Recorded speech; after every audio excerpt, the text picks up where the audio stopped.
Y ahora vamos a dar paso a la presentación de la doctora Mónica Zapettini, de Jurídica de la DINAUA. La doctora Mónica Zapettini es abogada uruguaya, graduada en la Universidad República, es docente de Derecho Agrario de la Facultad de Derecho de la Universidad de la República, es asesora jurídica de la Dirección Nacional de Agua del Ministerio de Ambiente, la EXMO. Muchas gracias, Mónica, y escuchamos tu presentación. Bueno, buenas tardes a todos. En primer lugar, muchas gracias por permitirme compartir este espacio con todos ustedes. Y bueno, Marcelo fue muy elocuente en todo lo que fue la evolución en materia ambiental institucional. Y bueno, yo no me voy a quedar atrás y también voy a decir que Uruguay también fue pionero en lo que es la regulación del agua. Sabemos que el agua es un recurso al cual le podemos dar muchísimos usos, desde usos productivos, otros usos industriales y hasta podemos llevarlo a considerar un alimento por el consumo humano.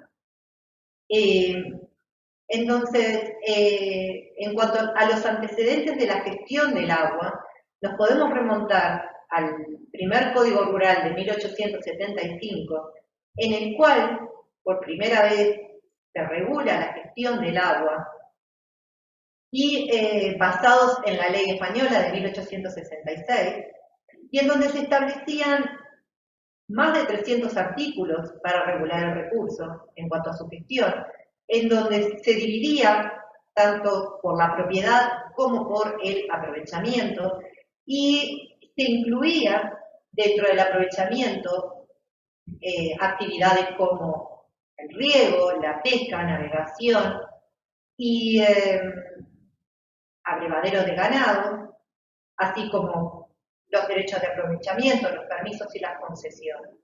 Este código de 1875 fue parcialmente derogado por el Código Rural de 1942, que dejó solamente vigente estas disposiciones de regulación en materia de la gestión de las aguas.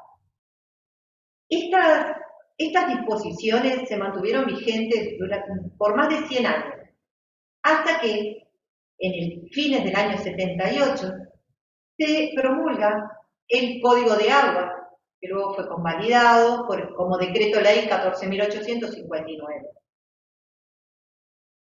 Con el Código de Agua se deroga totalmente las disposiciones del Código de 1875 referentes a la gestión del agua y se dispone de una manera más sintética, pero basado en algunos pilares similares, tanto basado en la propiedad como en el aprovechamiento, para gestionar el agua para todo fin. A diferencia de su antecesor, el Código de Aguas no hace referencia a actividades, tampoco regula el tema de las obras hidráulicas con excepción de las perforaciones, ¿verdad? Y contiene normas que, bueno, establecen los títulos administrativos que deben de obtener los usuarios para utilización de aguas públicas, así como también la regulación en aguas de las aguas privadas. El Código de Aguas, a su vez, institucionalmente, estableció que el Poder Ejecutivo era la autoridad del agua, y al Poder Ejecutivo era a quien le compete la formulación de las políticas y establecer todas las pautas para la gestión del agua, teniéndose como primera prioridad el abastecimiento de agua a población. Entonces, asimismo, el Poder Ejecutivo como autoridad del agua delegó esas atribuciones en lo que el Código nombra como ministerio competente y a quien en aquellos momentos hacía referencia, que era el Ministerio de Transporte y Obras Públicas. Esto continuó así, fue nuestro principal cuerpo normativo, hasta que, bueno, en el año 90, como bien decía Marcelo, se crea el Ministerio de Vivienda, Ordenamiento Territorial y Medio Ambiente, y por que le atribuyen las competencias ambientales, y por la ley 16.170 se transfiere desde el Ministerio de Transporte y Obras Públicas todas las competencias referentes a la calidad de cuerpos de agua, vertidos de efluentes, defensa de las costas, desde el MTOP hacia el BOTMA, quedando entonces dividida, en cierta manera, lo que era la calidad de la cantidad. O sea, un organismo regulaba la cantidad, otorgando los derechos, viendo la cantidad de agua en la cuenca para los diferentes usos, y otro organismo fiscalizaba el control de la calidad. Esto, a través de los años, fue evolucionando, y en el año 97, ante el crecimiento de los cultivos de arroz, se entendió que era necesario tener una normativa que regulara en forma específica la actividad del riego agrario. Y es así que en el año 97 se promulga la ley 16.858, conocida como la Ley de Riego, en la cual a las disposiciones del Código de Aguas le suma una serie de requisitos y una serie de disposiciones para los casos en que el agua se solicite con el uso de riego agrario. En este caso, el Ministerio de Transportes y Obras Públicas seguía siendo el organismo competente para el otorgamiento de permisos y concesiones, pero a lo que se le sumaban la concurrencia de 2 ministerios más para este trámite de obtención de derechos con uso a riego. Uno era el Ministerio de Ganadería, y esto es lógico porque el riego es una actividad que combina agua y suelo. Y el Ministerio de Ganadería era el ministerio competente de velar por la conservación de los suelos, que no se degradaran o erosionaran, estableciendo normas técnicas básicas y aprobando los planes de uso de suelos y agua, requisito que la ley de riego pide para el otorgamiento de derechos de uso con ese fin. Y se le suma a la vez, en casos en que las obras hidráulicas a construirse entraran dentro del ámbito del ya aprobado decreto de evaluación de impacto ambiental, fuera el BOTMA a través de la DINAMA quien otorgará las autorizaciones ambientales. En el 2004 se produce lo que todos conocemos como la reforma de la Constitución o reforma del agua, en el cual a la reforma del 97 se le agrega un segundo inciso en el cual se dispone en punteos en que, bueno, que el agua es un recurso esencial para la vida, se reconoce de que el acceso al agua potable y al saneamiento constituyen derechos humanos fundamentales, y se establecen las bases de la Política Nacional de Agua, basada en la gestión sostenible e integrada, basada en la protección del ambiente, ordenación del territorio, la participación social, las cuencas, comunidades hidrográficas de gestión, y establece la dominabilidad de todas las aguas superficiales y subterráneas, con excepción de las fluviales, que pasan a pertenecer al dominio público hidráulico. Además, bueno, establece el tema de que el Estado va a ser, que supongo que después Gamarra va a entender, el servicio de agua potable y saneamiento va a ser brindado en forma exclusiva por el Estado. Entonces, en base a esta reforma, en el año 2005, por la ley 17.930 y en cumplimiento de el mandato judicial, el mandato constitucional, disculpen, se crea dentro del Ministerio de Vivienda, Ordenamiento Territorial y Medio Ambiente la Dirección de Aguas y Saneamiento como una dirección dentro de la Dirección General de Secretaría de ese ministerio, a los efectos de que, bueno, la propuesta era siendo que el BOTMA era quien debía proponer las políticas de gestión de agua y acceso al agua potable y saneamiento de acuerdo al mandato de la Constitución, la Dirección de Aguas y Saneamientos lo iba a canalizar para plantearlo al Ministerio. Entonces, de acuerdo a eso, se crea la llamada, la que se conocía DINASA, que después posteriormente se transforma para ser DINAGUA en una dirección nacional, y se crea también la COASAS como el primer ámbito de participación social para tratar los temas de la gestión de recursos hídricos, del tema de agua potable y del tema del saneamiento, integrado, bueno, por gobiernos, sociedad civil y usuarios. En el año 2009, porque tengo que hacerlo todo muy puntual, esto podríamos hablar mucho rato, pero es muy poquito el tiempo que tengo. En el año 2009, y también en cumplimiento del mandato constitucional, se sanciona la ley 18.610 o de la Política Nacional de Aguas, que se conoce muy bien, en la cual, además de interpretar lo que la Constitución establece como aguas superficiales y subterráneas y fluviales, establece los instrumentos y los principios de la Política Nacional de Aguas, establece a su vez las pautas para la participación social en la gestión del recurso de manera integrada y establece 3 niveles de organización, un nivel nacional, creando el Consejo de Agua y Territorio, un nivel regional con los consejos regionales y un nivel local con las comisiones de cuencas y acuíferos. Disculpa, Mónica, te quedan 2 minutos. Ay, gracias, ya termino. Asimismo, bueno, la Ley de Políticas de Agua prevé también que instrumentos como son los planes nacionales. Y para eso, hoy por hoy, tenemos el Plan Nacional de Aguas como instrumento de planificación en la gestión integrada de los recursos hídricos y el Plan Nacional de Saneamiento, ¿sí? En cuanto a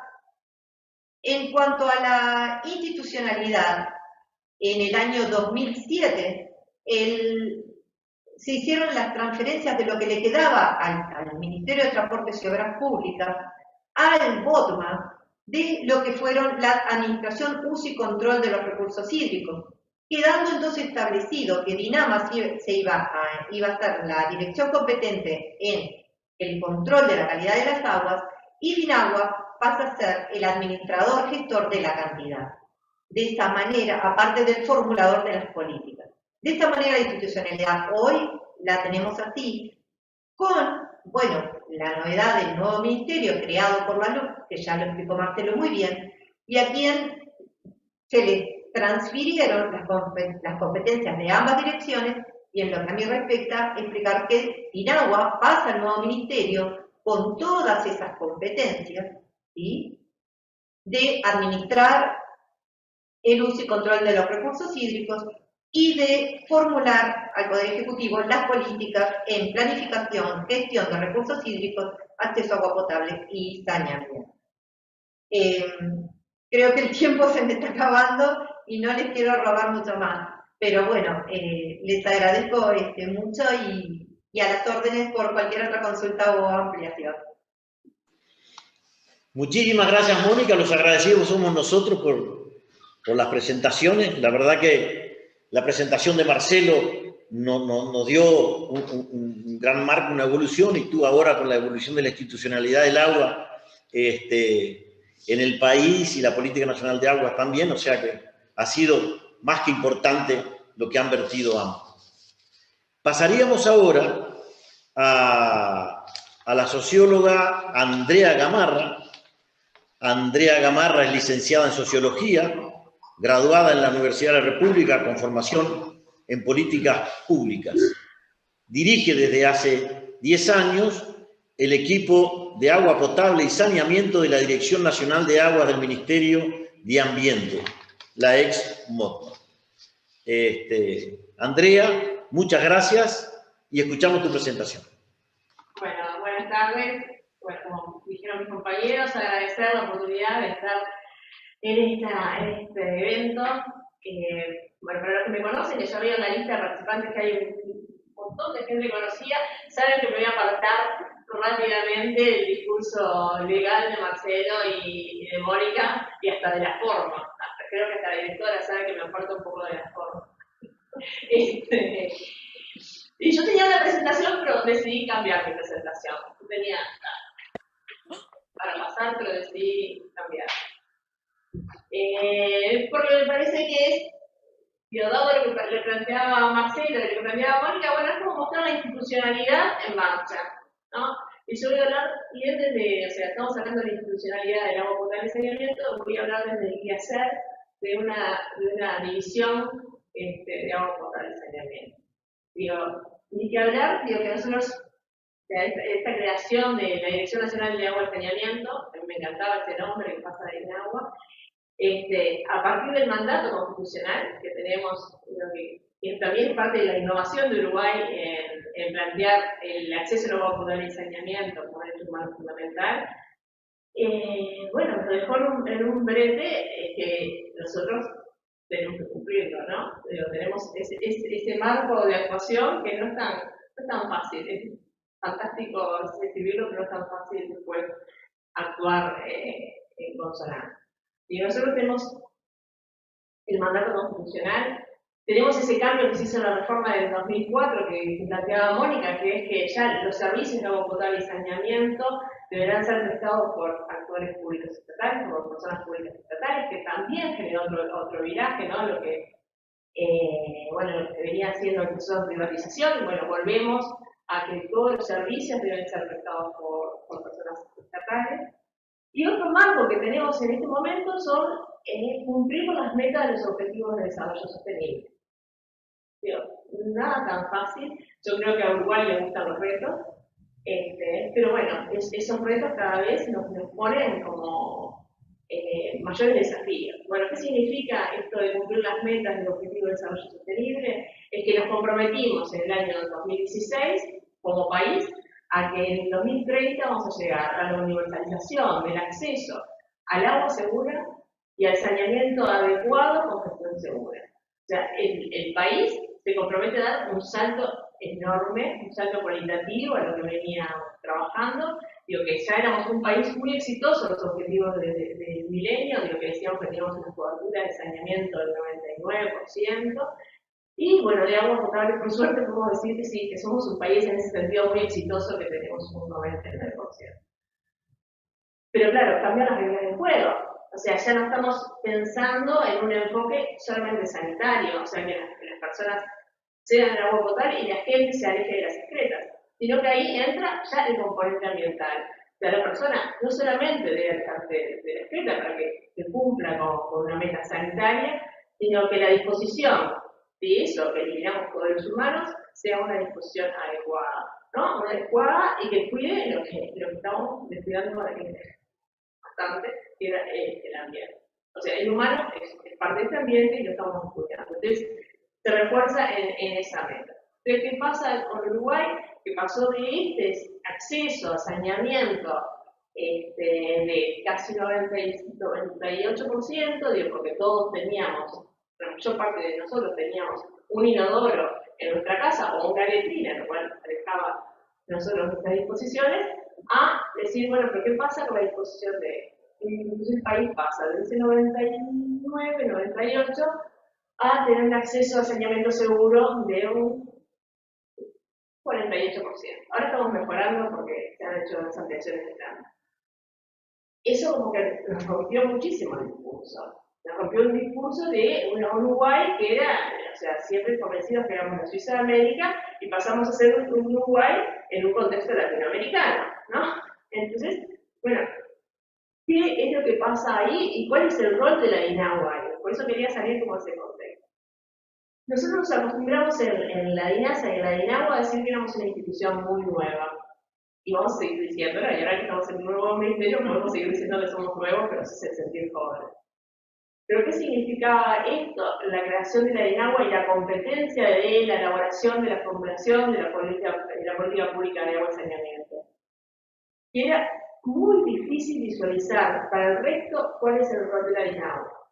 ¿Por qué? Porque teníamos un prestador de servicio, digo, como es la OCE, en el caso del agua potable para todo el país, que venía cumpliendo muy bien su rol, y un prestador de servicio encantillado al resto del país, digo que, bueno, podía estar rezagado, pero es lo que la gente reconoce que es el que tiene que decidir cómo se soluciona. En el caso de Montevideo, tenemos a la Intendencia de Montevideo, que es el prestador de servicio alcantarillado, que tiene una muy buena cobertura. Entonces, ¿cómo se sitúa la DINAHUA? ¿Quién sienta a la mesa a la DINAHUA para decir que es el formulador de la política pública? Y ese es el desafío que venimos remando y trabajando en estos 10 años, 11 años, que es legitimar, digo, porque estamos hablando de institucionalidad, pero esta institucionalidad tiene con quién es el instituyente y quién es el instituido. O sea, para hacer institucionalidad, alguien se tiene que legitimar como institucionalidad. Y la DINAHUA viene trabajando en esa legitimación, en que todos los actores se den cuenta de qué significa la formulación de la política. Ya no es el prestador el que decide tengo que ir por acá o tengo que ir por allá, sino que hay ya un ministerio, hay una dirección nacional que lo que hace es sentar a la mesa a todos los actores para ver cómo pueden llegar a ser las soluciones. Esto que digo parece muy fácil, pero no ha sido muy fácil, ¿no? En realidad, hace un par de años, logramos dar un paso muy importante que fue la formulación del Plan Nacional de Saneamiento. Es un documento, yo soy muy crítica del plan de saneamiento, yo creo que no es un plan, todavía no es un plan, pero es un muy buen documento para empezar a formular realmente el plan. ¿Por qué? Porque estuvimos trabajando muchísimo con los gobiernos departamentales, estuvimos analizando cómo era el devenir de las actuaciones en Congreso de Intendentes, con el tema de las mejoras de sanitaria interna, qué posibilidades había de mejorar. Estuvimos hablando con prestadores, ¿no? Para ver cómo podíamos llegar a asegurar al 2030 el acceso. Pero esa construcción no es solamente de autoridades políticas, sino de los actores técnicos. Porque nos puede suceder, en cualquier resolución, pero nos pasa a nosotros en esta construcción, que es con nuestros ex compañeros del ministerio o actuales compañeros, porque hoy no sabemos que somos BOTMA o más, los funcionarios. Cuando hablamos de políticas de vivienda, ¿por qué se convocaba a OCE y no a DINAHUA para tomar una resolución? Cuando estamos hablando con el ordenamiento territorial, ¿por qué esa decisión la tomaba uno u otro? Entonces, esa institucionalidad, esa articulación, se va construyendo día a día. La agenda de derechos, el que nosotros tengamos esta constitución, que el acceso al agua potable y saneamiento es un acceso, es un derecho humano, también se construye todos los días. Entonces, para dar garantías, nosotros tenemos que ir hacia el territorio. Bueno, entonces, cuando nos plantean esta participación en la iniciativa de Río Negro, en la iniciativa de la Cuenca Alta Río Negro, en realidad yo creo que Amalia también lo piensa así, nos vino como anillo al dedo, porque nosotros ahora, en este momento, estamos sacando un proyecto que es para poder trabajar por ese porcentaje de personas que no acceden al agua segura, la Cuenca Alta del Río Negro. Son cosas que nosotros van faltando en esta agenda, cuando nosotros hablamos que tenemos unas altas coberturas de acceso al agua potable, todavía tenemos un rezago en lo que es saber cuál es la situación de la población rural en cuanto a acceso a agua. ¿Qué tipo de agua es la que están tomando? Lo que nosotros tenemos siempre es aproximaciones de información que tienen que ver con el Instituto Nacional de Estadística, lo que nos dicen los gobiernos departamentales. Pero tenemos que avanzar para dar certeza que ese abastecimiento es el que tiene que ser. Entonces, por eso me dibujé un poquito de la presentación más legal, sino de cómo nosotros podemos ir trabajando en esta institucionalidad y este fortalecimiento institucional en el territorio. Tenemos las herramientas, tenemos los consejos y las comisiones que se han desarrollado y han venido trabajando muy bien, pero el primer abordaje y el gran desafío que tuvieron los consejos y las comisiones de Cuenca fue elaborar estos primeros planes, ¿no? Ahora lo que tenemos que hacer es también poner en esas consejos y comisiones en la agenda de derechos, y de eso que todavía no hablamos en esas instancias, que es el acceso al agua potable y saneamiento. Entonces, digo, es como una construcción del paso a paso. Es como cómo es el salto entre lo establecido en la norma, digamos, por eso dije que me apartaba un poco de lo que planteaba Marcelo y Mónica, ¿no? Y nosotros siempre hemos sido pioneros, realmente hemos sido pioneros como país en tener las normas, y cuando nosotros miramos mismo desde el punto de vista sectorial y en el contexto de la región, somos pioneros en plantearnos desafíos. Pero también tenemos que tener unas buenas herramientas y tener la flexibilidad para poder dar ese salto cualitativo en el territorio. Bueno, yo por acá estaría. Era eso, lo mío era más de desafío de institucionalidad. Muchas gracias. Muchísimas gracias a ti, Andrea. La verdad que muy buena la presentación y obviamente que ayuda a seguir reflexionando sobre este importante tema. Bueno, ahora pasaríamos a la presentación de Amalia Paniza, que Amalia es la co-coordinadora de este proyecto. Digamos, con Amalia venimos trabajando hace mucho tiempo, y Amalia es ingeniera agrónoma de la República, pero además tiene una maestría y un doctorado, y es secretaria técnica del Consejo Regional de Recursos Hídricos para la cuenca del río Uruguay 12, e integra la Dirección Nacional de Aguas del Ministerio de Ambiente. Sos cotutora, creo, y podés hacer tu... Escuchamos tu presentación, Amalia. Acá estaba intentando hacer, pero creo que se ve bien, ¿verdad? Bien, perfecto. Entonces, siguiendo un poquito con lo que ya han aportado mis compañeros anteriormente, yo quería retomar esto, retomando el concepto de gestión integrada, porque es importante tenerlo presente. ¿Qué es lo que entendemos por gestión integrada? Y bueno, se define como un proceso que promueve el desarrollo y la gestión coordinada del agua, la tierra y los recursos naturales. Entonces, justamente para promover ese desarrollo es que necesitamos espacios de trabajo que permitan llevar adelante esa gestión integrada. Entonces, ¿qué son los consejos y las comisiones de cuenca? Bueno, los consejos regionales y las comisiones de cuenca son espacios consultivos, son deliberativos y asesores a la autoridad de aguas, tienen una integración tripartita, están integrados por los usuarios, la sociedad civil y el gobierno, y tienen como competencias la articulación, la planificación y la gestión. Ahora, ¿qué entendemos por planificación, articulación y gestión? Bueno, cuando hablamos de planificación, decimos que estos consejos y estas comisiones de cuenca ayudan a la formulación de los planes regionales de recursos hídricos, asesoran en la formulación de los planes regionales de recursos hídricos o en la formulación de los planes de cuenca. Acompañan la ejecución de esos planes, ¿cómo? Adoptando las medidas necesarias para el cumplimiento de esas metas. También formulan directrices. En el caso de la gestión, la idea es asesorar y apoyar a la gestión en la autoridad de aguas, también proponer criterios generales para el otorgamiento de los derechos de uso. Y asesorar sobre proyectos específicos de aprovechamiento de recursos hídricos.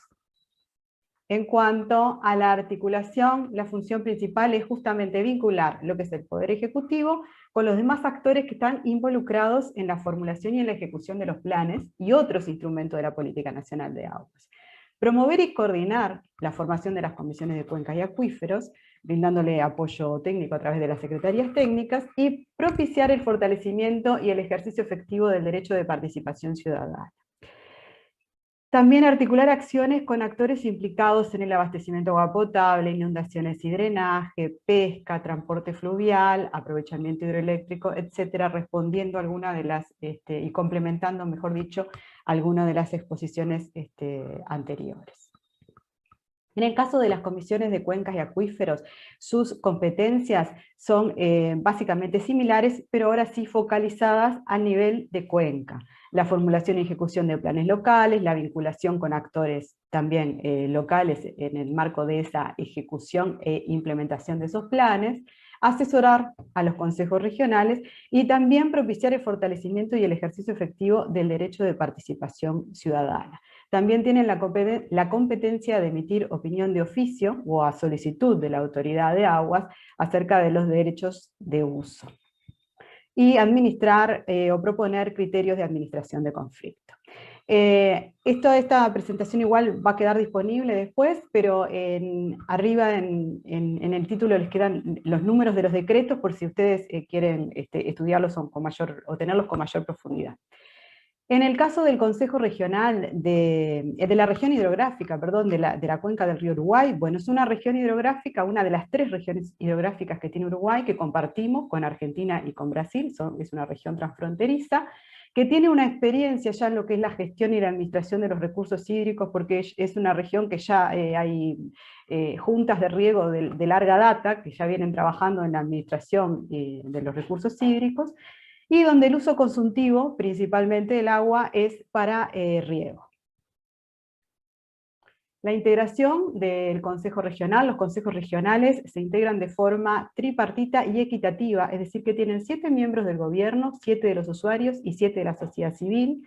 En el caso de los miembros del gobierno, siempre son 4 ministerios y 3 intendencias departamentales. Dentro de esos 4 ministerios, en el caso de los 3 consejos regionales que tiene el país, siempre está el Ministerio de Ambiente, Ministerio de Vivienda, el Ministerio de Ganadería, el Ministerio de Relaciones Exteriores y en el caso del río Uruguay, el Ministerio de Industria, Energía y Minería y las 3 intendencias como les mencionaba.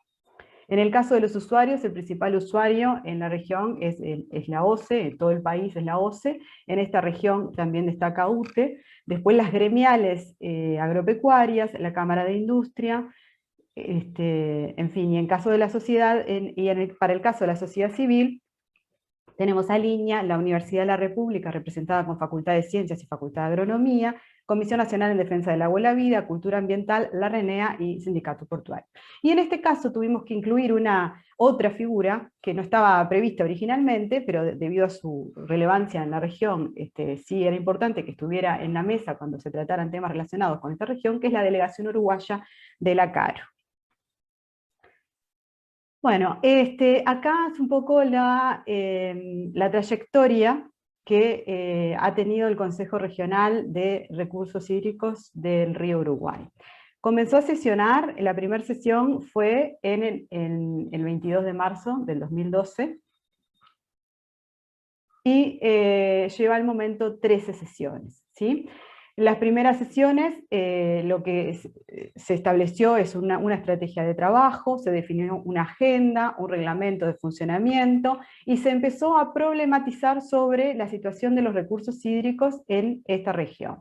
Entonces, en función de eso, en cada una de las sesiones se fueron abordando diferentes temáticas. Una cosa muy importante también que sucede en este consejo es que promovió la formación de diferentes comisiones de cuenca, como por ejemplo la Comisión de Cuenca del Río Cuarey, después la de Tacuarembó, el acuífero Guaraní, el arroyo San Antonio, el río Xí, el San Salvador y más recientemente la Comisión de Cuenca del Río Negro. O sea que, como verán, es un consejo regional que tiene en su órbita un conjunto importante de comisiones de cuenca. Si hablamos de ya centralizándonos un poco en lo que es la cuenca alta del Río Negro, bueno, el corazón de la cuenca alta del Río Negro, sin lugar a dudas, que es la Comisión de Cuenca del Río Tacuarembó. La Comisión de Cuenca del Río Tacuarembó, que también viene funcionando desde el año 2013, es una comisión de cuenca que yo siempre digo como que tuvo ciertas ventajas, porque si bien empezó a funcionar en el año 2013 como comisión de cuenca en sí misma, era una comisión que, digamos, funcionaba desde antes, porque ya había un grupo que desde la Intendencia de Rivera, desde la Intendencia de Tacuarembó, desde el Ministerio de Ganadería, de lo que era la Dirección Nacional de Hidrografía, que después fue de INAHUA, ya venían trabajando muy activamente en el desarrollo de la gestión integrada en el marco de esa cuenca, de la cuenca del río Tacuarembó, y ya venían trabajando con la sociedad civil, ya venían trabajando con otros actores, integrando documentos, presentando proyectos. Entonces, en cierto modo, es una comisión de cuenca que se crea, pero ya con una base bastante sólida en cuanto a los actores, en cuanto al trabajo, en cuanto a la articulación, etc. ¿Me están escuchando, verdad? Sí, perfecto. Bárbaro. Bien, entonces ahí es que se empieza a trabajar en distintos aspectos, tomando todos esos documentos que, como les decía, ya se habían venido trabajando desde otros grupos, y se empieza a trabajar en la elaboración del plan de cuenca de la cuenca del río Tacuarembó. Entonces, hay varias jornadas bastante intensas de trabajo en cuanto a intercambio, en cuanto a acuerdos. Hay toda una etapa de elaboración de los documentos, en donde se recogen proyectos como el proyecto HELP, que era un proyecto que ya había trabajado en la cuenca, un proyecto FAO. Había un trabajo muy intenso entre las dos intendencias, tanto de Rivera y Tacuarembó, en el desarrollo de las directrices de ordenamiento territorial. Todo eso fueron insumos para los planes.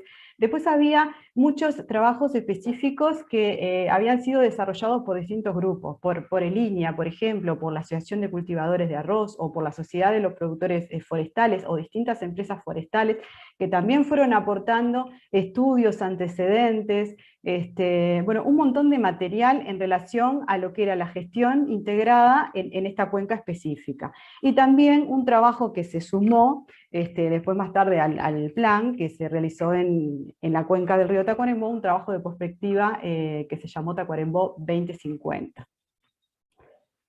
Entonces, en un marco en donde a nivel nacional, como ya comentó Mónica, como ya comentaron mis compañeras anteriormente, tenemos el Plan Nacional de Aguas, el primer Plan Nacional de Aguas en el año 2017, que ya establece claramente objetivos, en cuáles son los objetivos de esa gestión integrada. ¿Para qué es que gestionamos integradamente los recursos hídricos? Establece también, hay un diagnóstico, una problematización, ¿no?, de cuáles son los principales aspectos críticos que hay en la gestión integrada del recurso hídrico, y también establece una batería de programas y proyectos. Entonces, de alguna forma, es un gran marco para todos los planes de cuenca que hay que desarrollar a nivel nacional, ¿no? También en ese gran marco es que entra el plan de cuenca del Río Negro, que está en un proceso de construcción, y se le va sumando el plan de cuenca del río Tacuarembó y del acuífero Guaraní. Planes que interactúan, porque esto es una interacción que es de arriba hacia abajo y de abajo hacia arriba. O sea, muchas de las discusiones y muchos de los documentos que se circularon en ese momento fueron insumos para el Plan Nacional de Agua, fueron insumos para el plan de cuenca del río Tacuarembó, son insumos también para el plan del sistema acuífero Guaraní y para el Río Negro.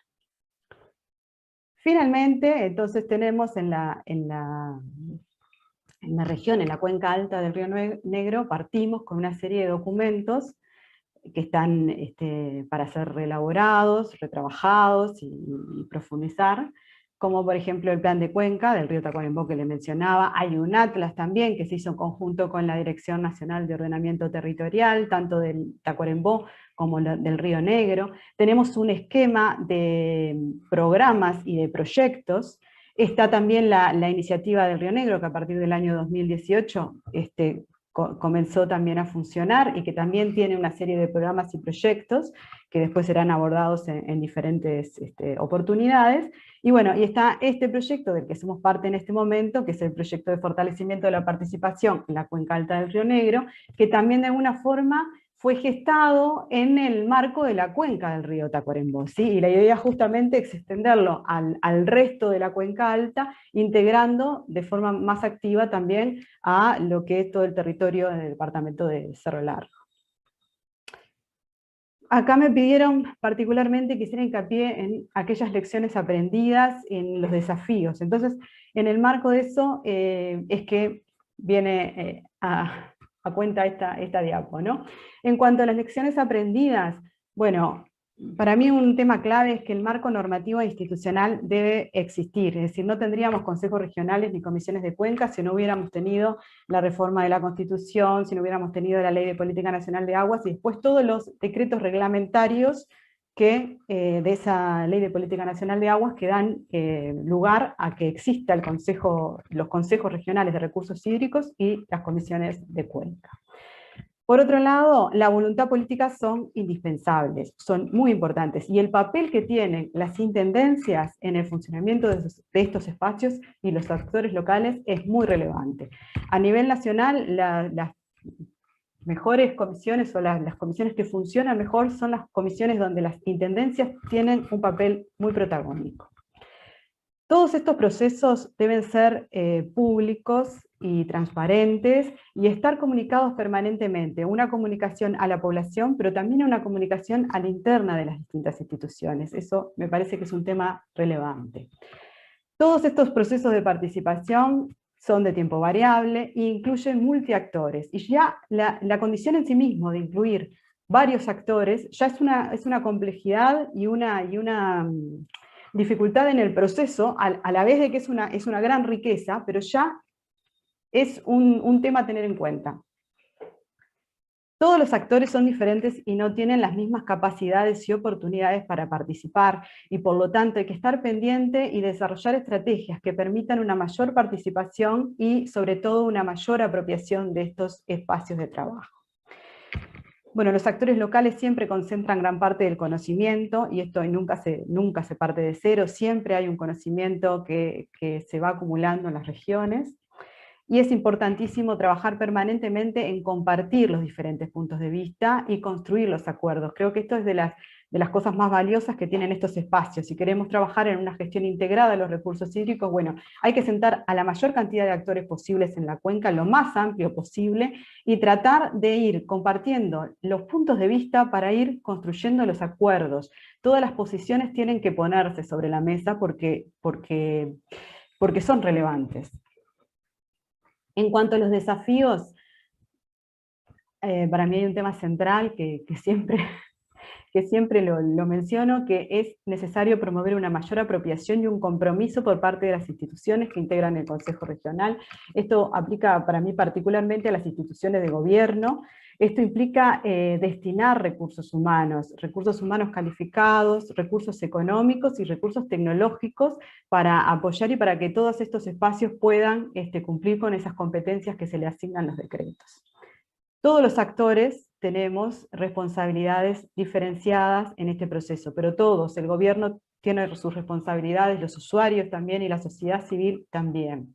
La construcción de confianza es un desafío permanente. Se debe comprender que se interactúa con diferentes actores y que no todos están en el mismo punto de partida, ni con las mismas facilidades ni condiciones para poder participar. Entonces es necesario estar permanentemente trabajando y profundizando en dar esos espacios y en dar esas condiciones para que puedan participar todos los actores, y particularmente la sociedad civil. La sociedad civil es un actor que es muy importante, tiene una función fundamental, tiene que estar, y muchas veces no tiene las facilidades que de repente sí tenemos desde los actores de gobierno para poder estar en estas instancias. Los procesos son de tiempo variable y se debe acompañar siempre con un componente de comunicación y de capacitación permanente.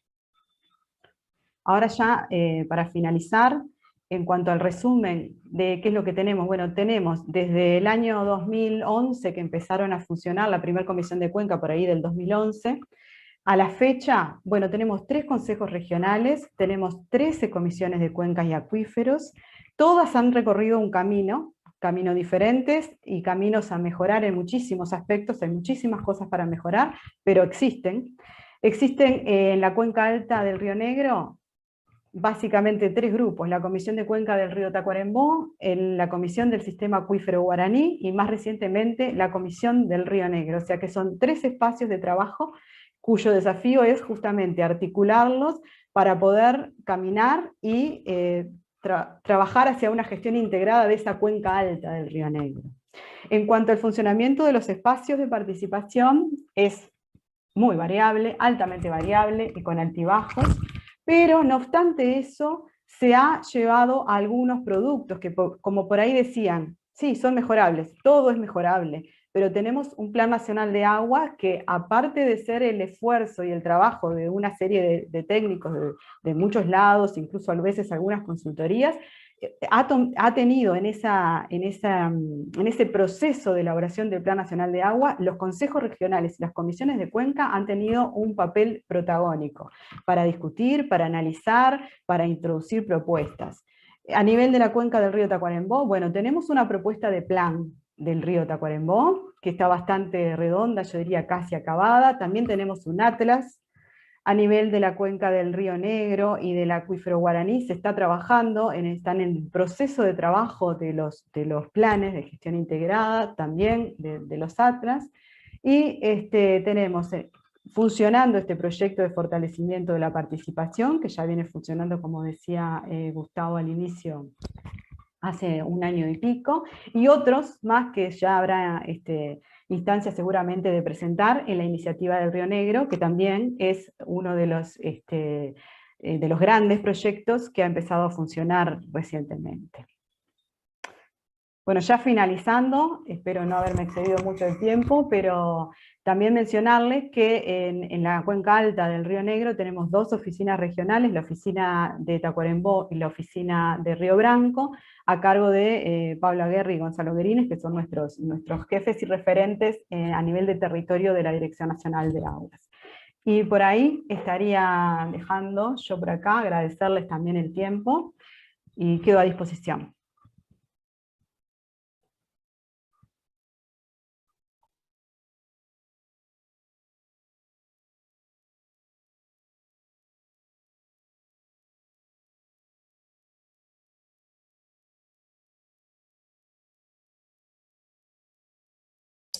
Pasale el host, capaz.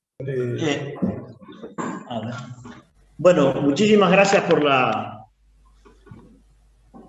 presentación, Amalia. Acá tenemos algunos problemas técnicos, y me vine acá a la máquina de Claudia. Y bueno, creo que hemos tenido muy buenas exposiciones, y lo que pensábamos que era bueno, aprovechar la capacidad de Amalia Strudeger, que es docente acá, investigadora de nuestro centro. Amalia es licenciada en Relaciones Internacionales de la Universidad de El Salvador, de Argentina, es doctora en Ciencias Políticas de la Universidad de Mainz, de Alemania, es profesora adjunta con dedicación total del Instituto de Desarrollo Sostenible e Innovación Social del IDIS de la sede de Tacuarembó del CERNUR Noreste de la Universidad de la República, donde lleva adelante unas líneas de trabajo sobre gobernanza territorial sustentable, y es investigadora activa del Sistema Nacional de Investigadores de la Agencia Nacional de Innovación, docente de la Tecnicatura de la TED, y también es autora de diversas publicaciones relativas a gobernanza a nivel.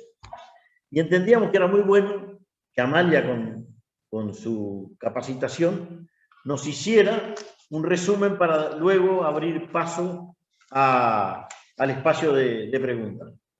Muchas gracias a todos los que participaron, y gracias, Amalia, y te dejo ahora para que tú hagas esos comentarios. Adelante, Amalia. Bueno, muchísimas gracias. Primero de que todo, quisiera saber si me escuchan bien. Buenas tardes a todos. ¿Se escucha correctamente? Sí, se escucha bien, correcto. Bueno, la verdad que sumamente estimulantes todas las presentaciones de los 4 expositores. Tengo que decir que como, digamos, participante del proyecto, esta actividad realmente es algo así como una aspiración que teníamos, ¿no? De profundizar estas discusiones, destacar la convocatoria que ha tenido hoy, digamos, esta instancia. Más allá de algún problema técnico, se ha escuchado muy bien, y espero poder cubrir de alguna manera, cumplir las expectativas en torno de lo que podría llegar a ser un redondeo, un punteo, quizás una síntesis con algunos comentarios respecto a las 4 presentaciones. Observando un poco los diferentes hilos conductores de las exposiciones, lo que queda claro es que Uruguay ha tenido en lo que es la cuestión ambiental, la cuestión de la preocupación del recurso agua, un rol realmente destacable. En ese sentido, digamos, la exposición de Marcelo Cosilla fue muy, muy claro, ¿no? Se remonta a la historia de la institucionalidad ambiental de más de 50 años.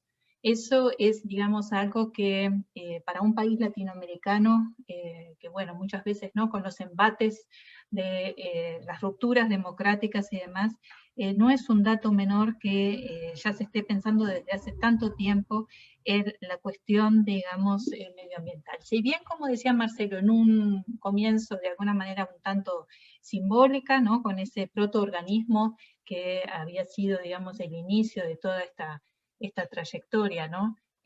Marcelo se remontaba al año 71, de todas maneras, un camino progresivo, quizás zigzagueante con estas interrupciones, digamos, de lo que fue el marco democrático, la restauración democrática, y desembocando actualmente, ya entrada la tercera década del siglo XXI, con la creación de este nuevo Ministerio de Ambiente, que da una señal clara de jerarquización desde la política de esta temática ambiental. Y esto va en consonancia con desarrollos que se están dando a nivel global, con una progresiva, aunque quizás, digamos, para lo que son la dimensión de los desafíos algo lenta, toma de conciencia, concientización por parte de la humanidad respecto a los desafíos ambientales que enfrenta nuestro planeta. Si uno mira el informe de desarrollo humano que publican las Naciones Unidas, el Programa de Naciones Unidas, el último de los informes, que se llama precisamente Antropoceno, recoge precisamente esa preocupación de los impactos del accionar de los humanos sobre el planeta y la necesidad de hacerle frente a estos desafíos, ¿no?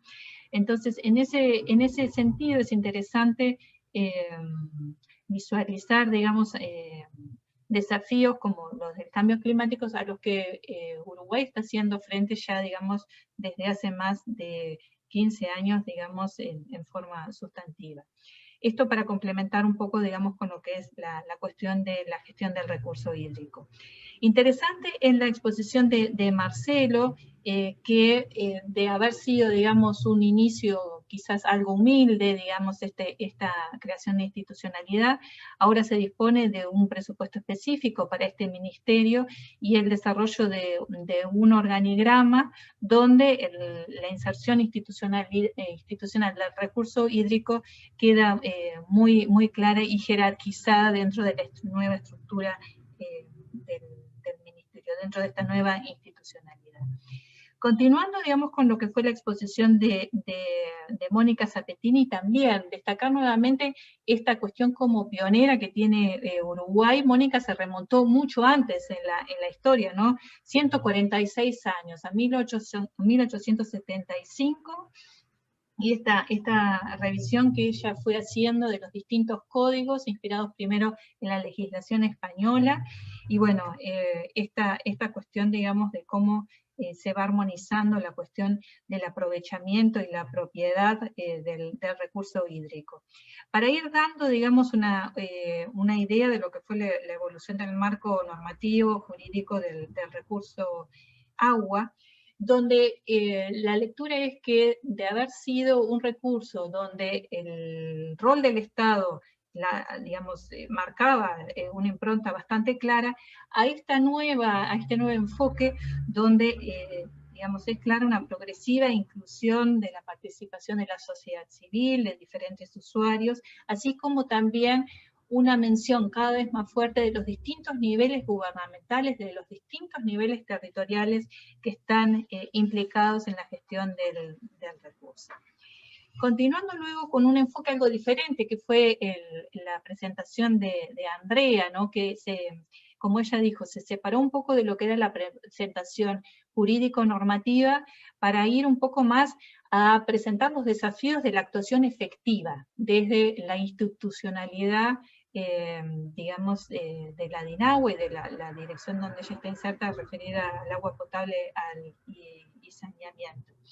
Ella mencionaba los desafíos de conciliar el desafío del mandato constitucional y de asegurar, ¿no?, el acceso digamos, al agua, y los desafíos que se sumaron con los Objetivos de Desarrollo Sostenible, los ODS, de cara al 2030, con la meta de asegurar el acceso al agua segura y al saneamiento seguro al 2030, lo que representa evidentemente un salto cualitativo, un desafío importante para el Uruguay, incluso si uno lo compara con lo que eran los compromisos que había adoptado el país en los ODM, los Objetivos del Milenio, ya por el año 2000.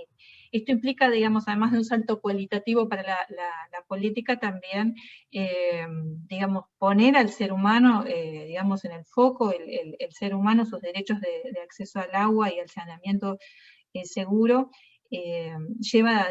conlleva consigo, digamos, desafíos de gestión en las metas y también una ruptura del discurso que se venía dando hasta ese momento. A mí me pareció muy interesante la pregunta que ella planteaba: ¿qué implica esto concretamente para la formulación de la política pública, ¿no? Y los desafíos de la articulación con otros usuarios, el desafío del diálogo con OCE, con otros actores, las intendencias, para que sean conscientes de las implicancias que tiene esto de la formulación de la política pública.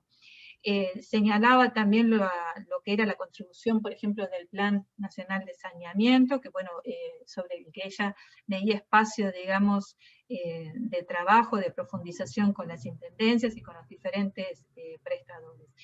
Es decir, digamos, ahí un diálogo entre lo que puede ser la construcción política, pero también los acuerdos técnicos necesarios basados en esta agenda de derechos, digamos, ¿no?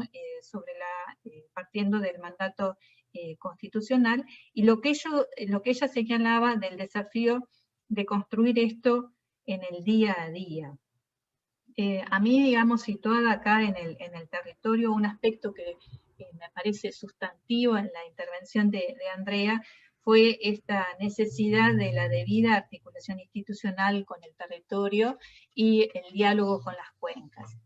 Y bueno, cómo dar, digamos, el salto realmente entre lo que está en la norma, que con mucha claridad fue expuesto por Marcelo y por Mónica, y el efectivo cumplimiento de, digamos, estas metas tan ambiciosas a nivel del territorio.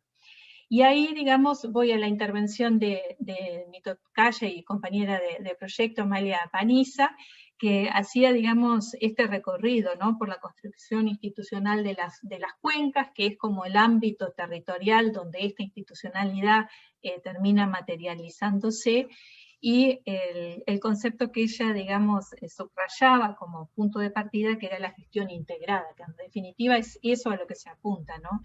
Y cómo es necesario construir también en el día a día estos espacios de gestión integrada, materializados en los consejos y las comisiones de cuenca. Ahí esa integración tripartita que ella señalaba es un elemento central de esta gobernanza, ¿no? La gobernanza tiene, digamos, como uno de los elementos centrales la necesidad de la articulación entre distintos niveles, digamos, lo nacional, lo departamental, lo que, digamos, puede ir hasta el nivel territorial, al mismo tiempo de la necesidad que ella señalaba con mucha fuerza de propiciar una efectiva participación por parte, por ejemplo, de la sociedad civil, con todas las dificultades que ella señalaba con respecto al mantenimiento de dicha participación. Y después un aspecto también que me parece que no se puede dejar de lado es lo que Amalia subrayaba en la necesidad de gestionar los conflictos. Los conflictos son inherentes a las relaciones sociales, a las relaciones humanas, y aquel que no ha tenido algún conflicto en su vida, sea con su esposo, con su esposo, con sus padres, con sus hijos, con sus colegas, no termina, digamos, de ser un ser humano. Entonces, Esto que señala con tanta claridad Amalia, de que estas cuencas ofrecen de alguna manera criterios para la resolución, para la administración de conflictos, me parece un elemento bien importante. Para hacer, digamos, algún redondeo de estas 4 intervenciones, a mí me parece que desde una perspectiva politológica, si se quiere, digamos, son muy importantes estas trayectorias, estos antecedentes que los distintos expositores fueron señalando, ya fuese relativos a la política ambiental en general o a la gestión del recurso hídrico, con esta progresiva inclusión de la dimensión territorial como un elemento también sustantivo de la planificación a futuro. Creo que esto de las distintas escalas de la planificación, lo de las cuencas que iba señalando Amalia, le dan un grado de especificidad y un grado de sofisticación a la planificación que es remarcable, y yo creo que más allá de los desafíos, digamos, de conciliar visiones divergentes frente a lo que puede ser el futuro, el Uruguay está bien posicionado frente a esta, digamos, desafío del desarrollo sostenible, de asegurar al ser humano como, digamos, foco del desarrollo humano sustentable, sus derechos de acceso al agua, y evidentemente tenemos algunos desafíos como que estos mecanismos de articulación, de gobernanza, no devengan en un simple artilugio técnico para la imposición de alguna racionalidad técnica o de algún ordenamiento que desde los organigramas técnicos se entienda como pertinente. Tenemos los desafíos de la participación, pero desde el entramado institucional tenemos algunas ventajas, algunas trayectorias que son bien importantes. Y desde un punto de vista también, digamos, si se quiere, neoinstitucionalista o evolucionista, este es un dato no menor. Desde el punto de vista de la ciencia política siempre se remarca que la trayectoria cuenta, el devenir siempre condiciona de alguna manera lo que viene, el futuro, y en ese sentido la historia de alguna manera nos condiciona. Por eso remarco la importancia de la progresiva construcción desde los años 70 en adelante, tanto en materia ambiental como en lo que es la institucionalidad específica del recurso hídrico. Muchas gracias. Muchísimas gracias, Amalia, por la exposición muy buena. Yo creo que complementaste y lograste hacer una síntesis muy adecuada. Y ahora abriríamos un espacio para preguntas que moderarán Claudia Ramos, Mario Pereira y Ana de Armas. Así que yo los dejo con ellos. Mario, Claudia, no sé. Gracias, Gustavo. Bueno, les agradecemos y van enviando las consultas o las preguntas que quieran hacer a través del chat. Y vamos a transcribir una consulta que realizó Lisette de León a través del chat, que ella es del Ministerio de Ambiente, concretamente de la DINASEA, y realiza, antes que primero, una reflexión, una exposición, diciendo que actualmente se han reunido en el mismo ministerio las unidades ejecutoras responsables de la gestión de calidad y de cantidad del agua, pero que siguen estando aparte, en otro inciso, aquellas unidades ejecutoras que controlan o regulan aquellos sectores que hacen un uso muy intensivo de los recursos hídricos, tanto en calidad como en cantidad. Lo ve como que existe una separación que está en el tiempo, y consulta concretamente si esa fue una decisión estratégica y si debería promoverse una un ámbito de acuerdo y generación de políticas que hagan posible el desarrollo sostenible, donde la calidad y la cantidad del agua sean consideradas en forma conjunta a través de la propiedad del recurso y no como dos cosas separadas del mismo recurso. Esa sería la consulta que queda abierta, porque pienso que puede corresponderle o pueden hacer soporte más de uno de los expositores. Agradezco y voy cerrando mi micrófono, y bueno, los que deseen hacer alguna otra consulta, estamos aquí al sol.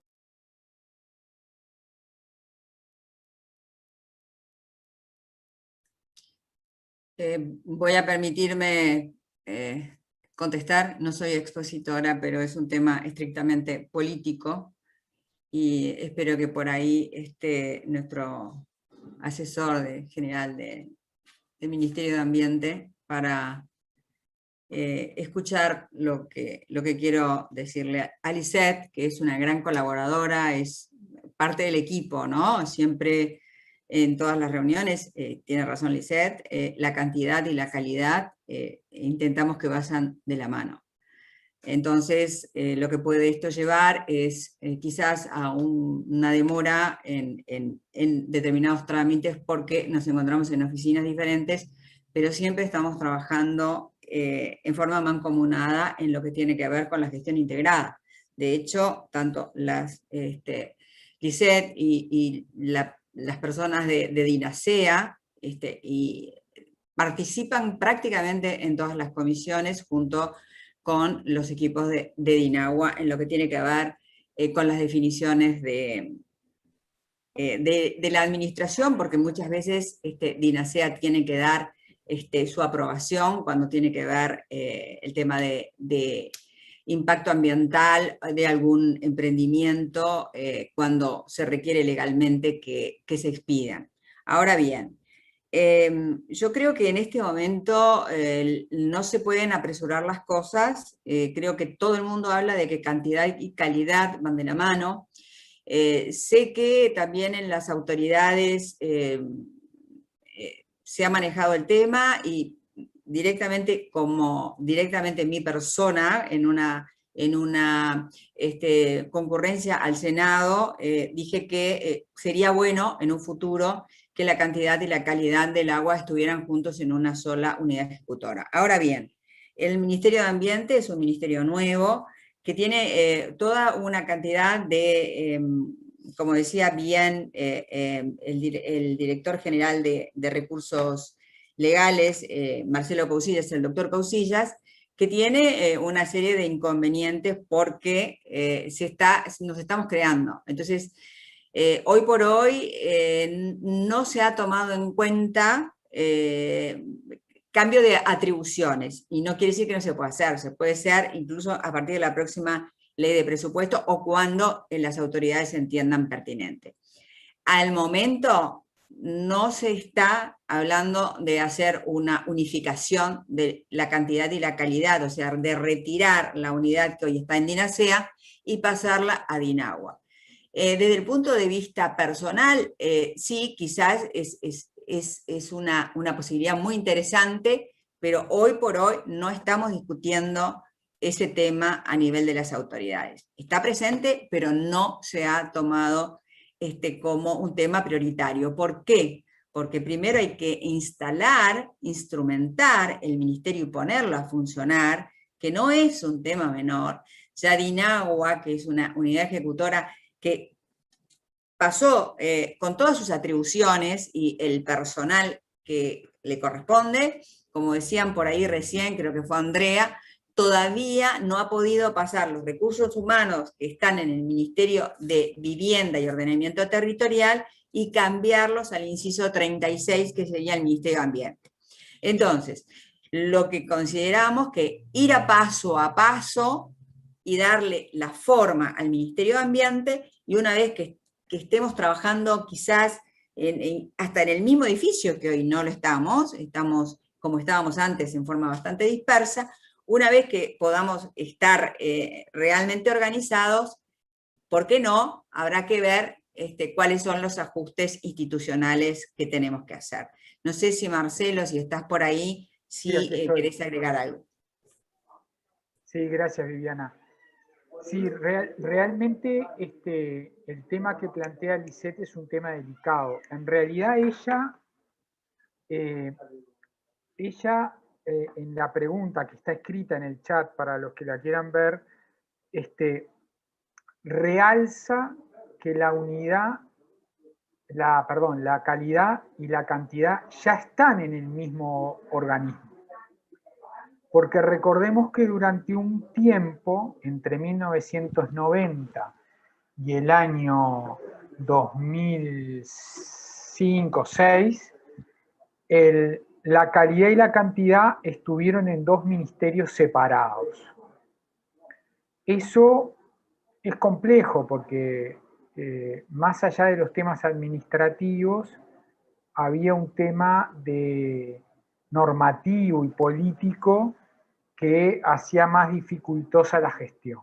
A partir del año 2005-2006, con la creación de la DINASA primero y de la DINAGUA después, el tema agua queda en calidad y cantidad bajo el mismo ministerio y ahora, en ambos casos, bajo el Ministerio de Ambiente.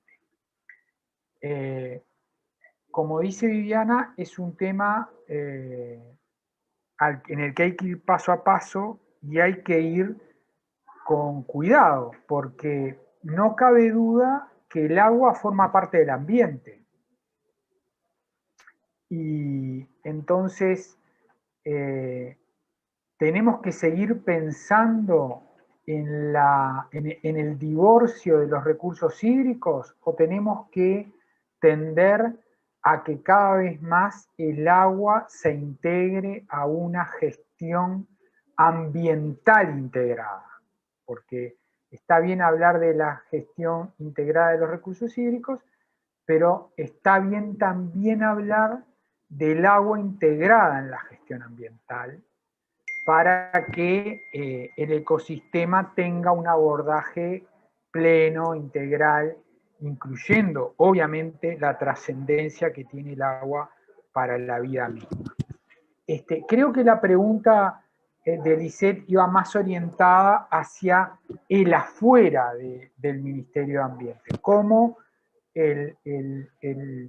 otros ministerios tenían incidencia en el tema agua y si en algún momento eso podía de alguna forma tratar de coordinarse más. Bueno, yo creo que los caminos están dados.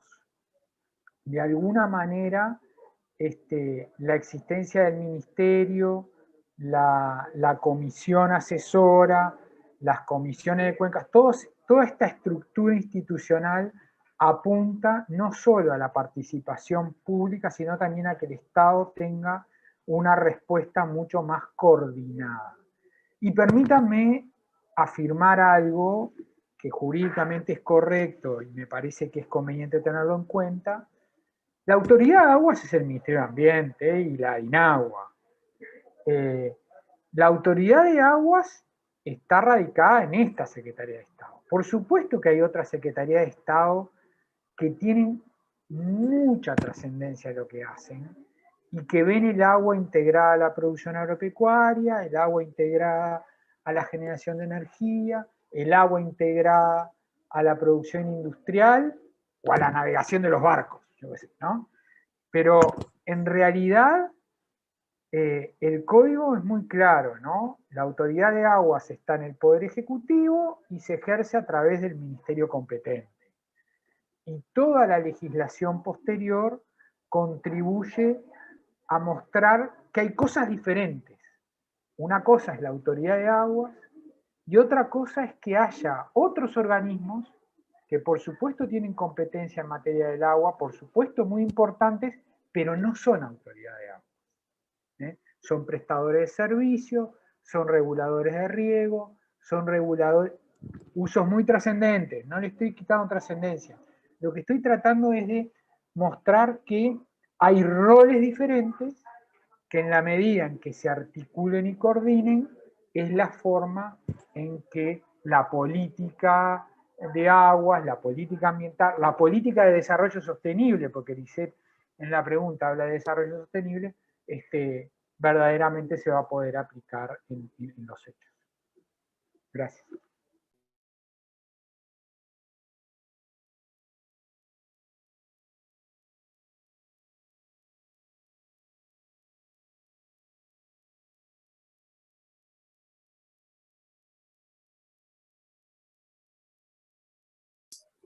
Estás muteado, Mario.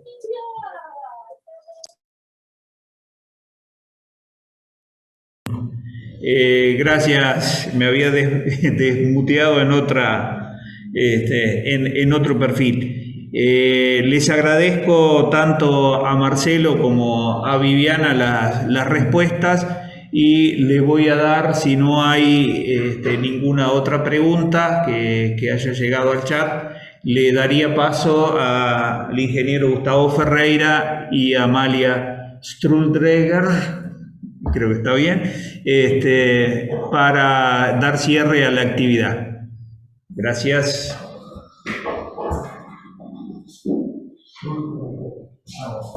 Bueno, ¿me escuchan?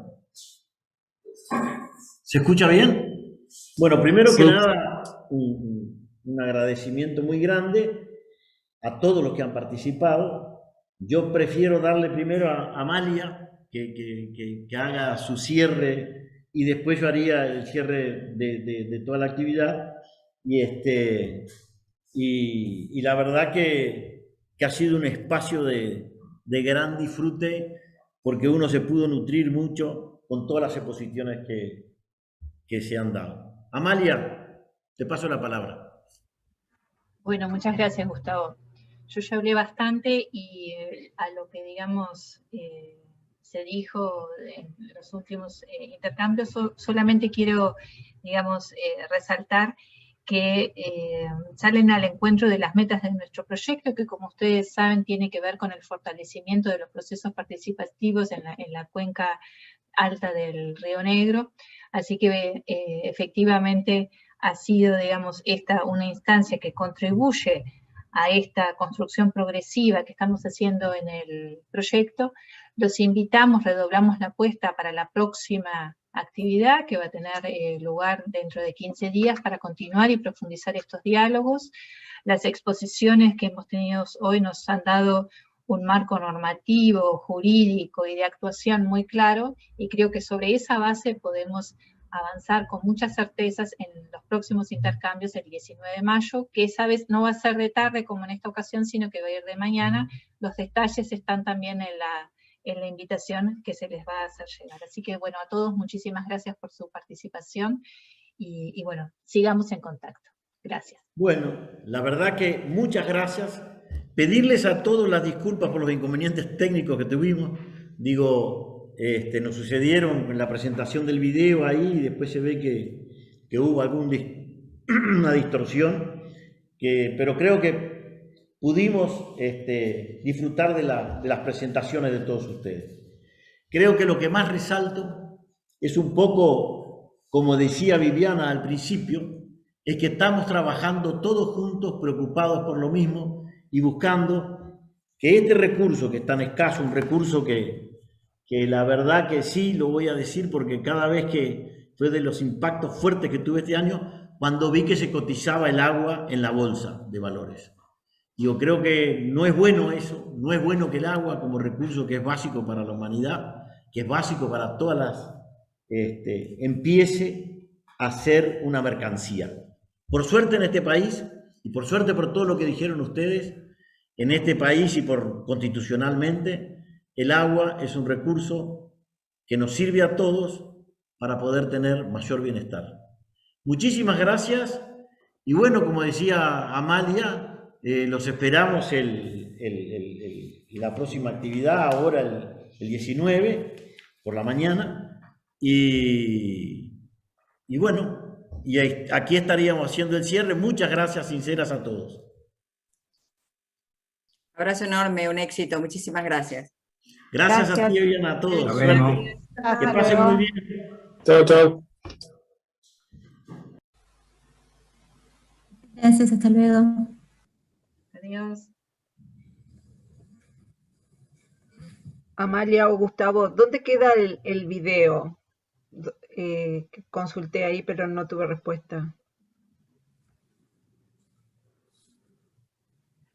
Pasó un link, Diego, ¿no? Si no te lo pasamos. Ah, acá en el chat no lo vi, se me pasó, a ver. Lisette, si ves en la invitación hay un link al YouTube. Sí. Ah, por ahí. Ahí se puede llegar a recuperar la transmisión por YouTube. Bien, bárbaro, bien. Gracias, porque así lo difundo también entre otros colegas. Bueno, muchísimas gracias por las gracias respuestas, Marcelo y Viviana. Un gusto escuchar. Gracias. Gracias a ti por participar.